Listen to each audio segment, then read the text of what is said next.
Okay, Steve, one last thing before you take off here. Government investment in critical materials has been in the headlines, and private investment is following suit. JP Morgan announced a $1.5 trillion initiative related to industries that are critical to the economic security of the United States. What should investors know about this initiative? Yeah, so this was one that, again, really moved markets for critical materials when it was announced about a month ago. It's been a busy 6 or 8 weeks as critical materials are concerned.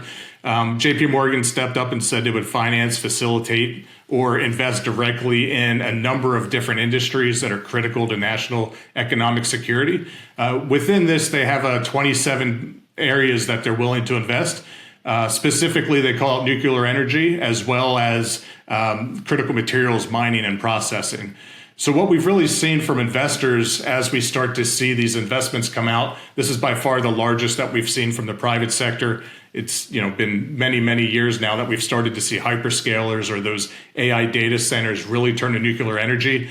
We've seen, as I mentioned, GM and other automakers invest directly in battery metals or the supply chain as it relates to battery metals. But what we've seen in this case is investors now are really starting to take notice. And we've seen record flows actually in the Sprott Critical Materials ETF, ticker SETM, and also our newly launched Active Metals and Miners ETF, ticker METL. Both provide significant critical materials exposure, whereas the active strategy has a little bit more diversification in it as it relates to the build out of the grid and the infrastructure required for the really bringing in the supply chains as it relates to all things critical materials. And I think this is a noticeable shift where we've seen investors still in cases are, focusing on uranium and copper, but it's a much more broad approach.